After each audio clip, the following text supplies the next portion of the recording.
desse volume 3 que a gente está iniciando. Nós estamos iniciando então o terceiro mês dos PETs de Geografia, tá? Mais especificamente para a Escola Estadual Professor Souza Nilo. E nós vamos falar de todo o PET, não mais sobre um por semana, tá? Então vou falar do PET primeiro, segundo, terceiro, quarto volume, quer dizer, do mês inteiro. Nós vamos trabalhar a globalização e vamos trabalhar contradições e desigualdades da globalização. Então nós vamos trabalhar a globalização por inteiro, contradições e desigualdades. Por exemplo, existe uma cultura dominante e uma cultura de países dominados. Uma cultura de países dominantes e uma cultura de países dominados. Os países dominantes são aqueles países centrais, mais industrializados, que impõem a sua cultura aos países periféricos, chamados subdesenvolvidos, aqueles que não têm uma indústria muito forte, muito significativa, como é o caso do Brasil. Mal comparando, por exemplo, os Estados Unidos, com sua industrialização, acaba promovendo uma padronização dos costumes, do consumo no Brasil. Nós tomamos Coca-Cola, eles não tomam Guaraná Antártica. Nós comemos hambúrguer, eles não comem arroz com feijão. Ou seja, a cultura dominante acaba dominando uma cultura do país dominado. Então existe uma cultura de país dominante, uma cultura de país dominado. Uma cultura de país desenvolvido se impõe sobre a cultura do país subdesenvolvido. Pois aqui, nesse país que tem poucas indústrias, as indústrias maiores, multinacionais, acabam impondo o sistema de consumo padronizado. A sociedade acaba consumindo mais produtos de grandes empresas estrangeiras do que produtos brasileiros. Houve um agravamento da pobreza e da desigualdade social. Vista, por exemplo, agora, você que está vendo aí, nem todos têm internet no país. Há muitas pessoas que tiveram acesso à internet e têm acesso a uma internet deficitária, deficiente, porque podem pagar menos por ela e acabam então consumindo menos megas. Então há uma desigualdade. Tem gente que não aprendeu nem a ler nesse país, né? Então há uma desigualdade social incrível durante uma elite dominante que vem comandando esse país desde o seu início. Ela ainda impera, impõe padrões até de consumo, né? Mas nem todos podem consumir da mesma maneira. Então há uma desigualdade nos recursos. Uma pequena parcela da sociedade fica com a maior parte dos recursos, enquanto a maior parte da sociedade fica com a menor parcela dos recursos.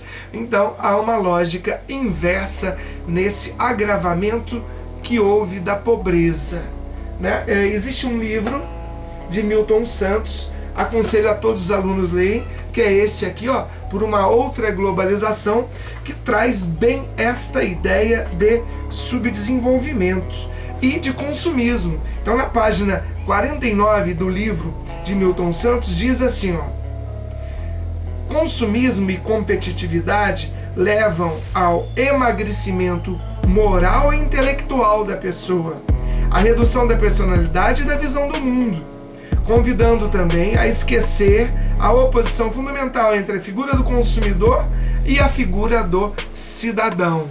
O cidadão passa a se misturar com aquela figura do consumidor.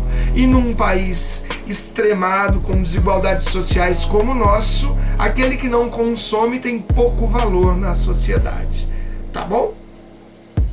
Nós temos também o aumento da proliferação de doenças, né, com a globalização, porque as pessoas circulam mais. Então, por exemplo, a epidemia que começou na China veio parar no Brasil. Hoje nós somos o segundo país que mais morreu pessoas, né, por uma epidemia que começou na China, a quilômetros e quilômetros e quilômetros de distância. Então existe uma desigualdade no acesso às tecnologias da informação e comunicação, como eu já falei, e uma expansão do desemprego, já que a globalização prevê o aumento de consumo, né, cada vez mais rápido.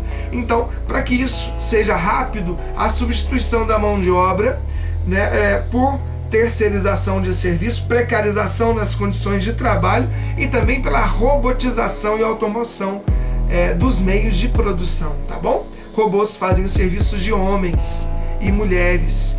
e acabam tomando o emprego desses. E as pessoas acabam indo para o setor terciário, que é o setor do comércio e prestação de serviços, ganhando menos e sem muitos recursos, né? sem muitos direitos trabalhistas, trabalhando mais tempo e sem muitos direitos trabalhistas. Essa foi a primeira aula de globalização. Na segunda parte da apostila, traz um tema que é segurança alimentar. Né? A segurança alimentar a partir de uma visão global. E traz então a cartografia como uma ciência de construção dos mapas para que a gente entenda essa distribuição. Um exemplo claro, tá? Hoje a sociedade produz mais alimentos do que o total da população. Então não existe existe uma ideia errada que a população cresce e vai faltar alimentos para essa população. Na verdade, nós produzimos 2,5 vezes mais alimentos do que o total de pessoas existentes nesse planeta. Então, por que existem muitas pessoas morrendo de fome? Por conta da desigualdade social. A desigualdade social, ou seja, muitas pessoas não ganhando nada e sem acesso, né? O melhor acesso seria a educação, promove essa desigualdade. Então, segundo a ONU, para melhorar essa desigualdade social, a gente tem que melhorar alguns indicadores.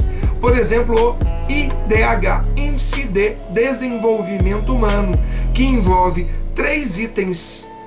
Um deles é educação, né? Quanto mais estudado, mais dinheiro o cidadão recebe, maior oportunidade ele tem, menos enganado ele é. Ele vai buscar mais seus direitos.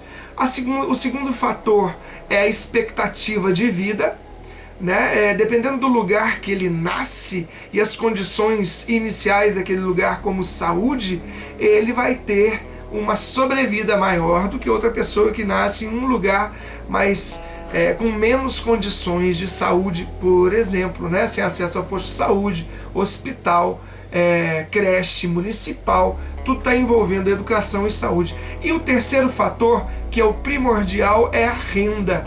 A renda do trabalhador, sendo muito pequena, ele tem menos recursos e vive mais endividado ou em condições precárias de submoradias, né? É muito comum em cidades grandes pessoas com 1, 2 salários mínimos ou até mais viverem em condições de submoradias, em casas com teto improvisado, casas em cima de morro, casas em cima dos rios, né? As palafitas. Então proliferam-se as condições não ideais de sobrevivência do ser humano através da desigualdade social. Um outro tema tratado na apostila é a questão ambiental, e aí traz os recursos naturais. Existem 2 tipos de recursos naturais: recursos renováveis e recursos não renováveis. Os renováveis são aqueles que eles não deixam de ser esgotáveis, tá? Eles podem se esgotar, como por exemplo a água. A água é renovável, basta uma chuva e o rio enche de água, né? Algumas chuvas, né? O rio nosso agora está muito seco por conta do inverno, que chove menos. Mas chegando o verão, esse rio enche bastante de água e enche outros lugares. É um recurso então renovável, basta a natureza repor que esse recurso vai se renovando.